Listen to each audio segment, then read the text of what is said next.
Man of Steel 2013 is by no means a perfect movie. I always felt, however, it got a worse rep than it deserved.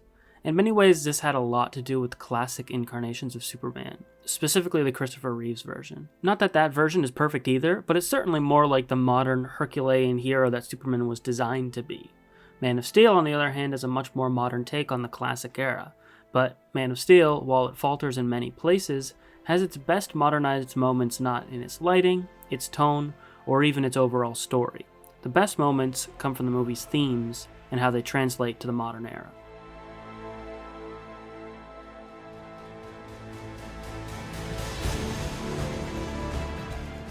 In the wake of the massive success of the Dark Knight trilogy, DC saw an opening for darker movies about their heroes.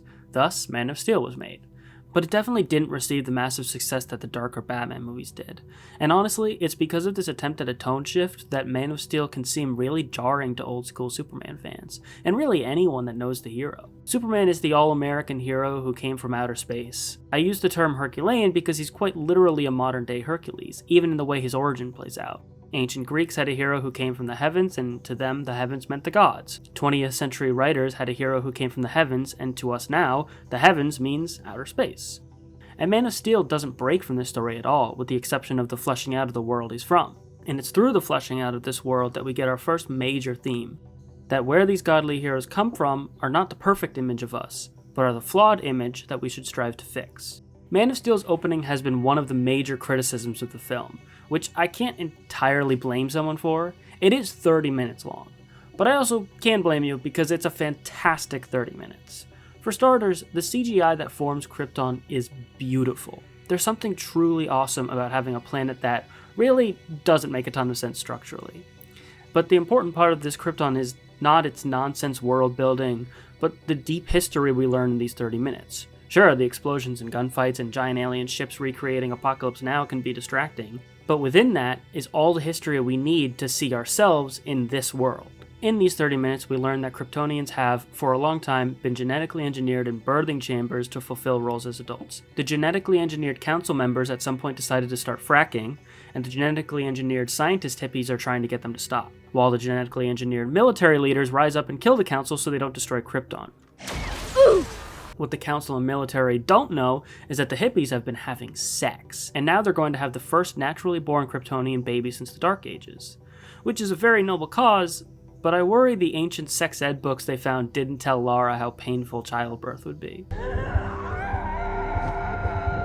All that world building and lore comes from 30 minutes of awesome CGI, nonsense monsters that seem to nullify roads in the world, and dildo-shaped spaceships that take the extremists to the nether. A lot of the complaints with this scene seem to come from the length, as everyone knows the basic origin story of the American superhero. But compare it to Grant Morrison's fan-favorite origin story, and it begins to make sense why it is so long. Grant's story is told in 4 panels and 8 words. Doomed planet, desperate scientists, last hope, kindly couple. But the point isn't to sum things up for us so we can watch Clark punch the shit out of Zod. The point is to display the real-world parallels to climate change, racism, and the looming threats of extremist uprisings. I would by no means suggest that Man of Steel is a modern-day religious text that should be taken seriously, but Superman always has been a sort of God-sent hero. Many religions with prophets and heroes like this recognize the form of the mantra, as above, so below. The heavens and those sent from there are meant to be reflections of us, and Superman is no exception. Now for the scene I just don't want to touch, but have to. Partially because in my insane person's list of movies that have made me cry, this scene is why Man of Steel is on that list. I think it's because I had just gotten a dog and seeing that dog almost die was traumatizing, but anyways, this is another scene that gets a lot of comparisons to another version of Superman, this time from the Christopher Reeve origin movie. In the 1978 film, Jonathan Kent dies of a heart attack after giving the Superman version of the "with great power comes great responsibility" speech. This serves as a harsh lesson for the young Clark Kent that, as powerful as he may be, he's not all-powerful. In Man of Steel, Jonathan dies in a tornado because he doesn't want his son to reveal his powers before he and the world is ready. Which, okay, I will be not at all the first person to say it. That's kinda dumb. But I think when drawing comparisons, people tend to ask themselves not what is the lesson of this death, but how does it serve the same lesson as the Christopher Reeve movie? And the truth is that it doesn't. All those things I can do. All those powers. And I couldn't even save him. My father believed that if the world found out who I really was, they'd reject me out of fear. Even though some parts of the movie try and make it seem right that Jonathan let his son let him die, I think in reality, Jonathan was just wrong, and it's okay to view it that way. Superman isn't typically a character who takes a harsh stance on something and realizes as the movie progresses that he's wrong. Superman has a stance, and it is the right stance. That's the kind of character he is. And as much as the world pushes against him, he stands by his morals. In this instance, Clark knows he can do good things for the world despite some people maybe not wanting him to. This is displayed even better in the ultimate cut of Batman vs Superman, which I won't talk about too deeply, but when Clark goes through a series of events saving people from disasters, it's narrated over by newscasters asking the question, what should Superman do? And a main plot point of that movie and of Man of Steel is the question that if Superman can do good things, but he also could be a dangerous enemy, should we stop him? And as many times as he messes up or is thwarted by Zod or Lex Luthor or the US military, the ultimate villain, he stands back up and does what he thinks is right. Much like his MCU counterpart, Captain America, Superman has morals and he sticks to them. Speaking of the MCU counterpart, let's move into what I started this whole essay with, that this is not a perfect movie. Sure, the themes and the reflections of real-world issues make a good chunk of this movie fantastic, but it still suffers from what a lot of DCEU movies suffer from, which is demeaning the character growth up until that point in favor of a huge, violent ending to the movie. This isn't unique to the genre, MCU movies certainly do the same. But Marvel is lucky in that grounding their characters isn't that hard, as a lot of them are already very grounded, realistic people struggling with real things. It's a lot harder to ground near invulnerable aliens, the fastest man alive, or the literal daughter of Zeus. And just as Man of Steel was emulating the tone shift of the Dark Knight trilogy, it was also overcompensating in action given that the Brandon Routh version in Superman Returns barely threw a punch. And all this violence and disdain for human or Kryptonian life seems to directly contradict the Clark we've gotten to know up until this point, especially with the death of Zod.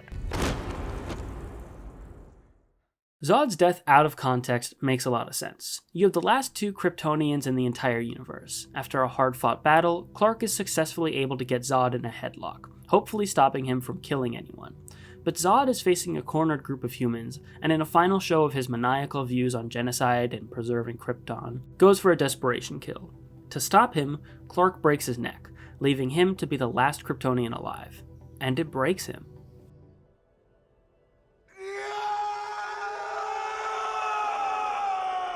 But putting that scene back into context, it doesn't make sense why it broke him. Up until this point, Clark has shown no care for Kryptonian preservation.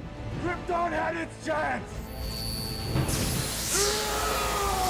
He wasted no time at all coming up with a plan to stop them and destroying their ship. He never stopped and said, "Hey Zod, I know you were effectively bred for war and it's all you know, but maybe I can get you a therapist and we can work through that stuff." And he is well-intentioned putting the 7 billion humans over the 12 remaining Kryptonians. But if he doesn't care what happens to the Kryptonians, why should he care when Zod dies? Compare this to Superman's Marvel counterpart in The Winter Soldier, which I think, on general consensus, is considered to be the best of the 3 Captain America movies.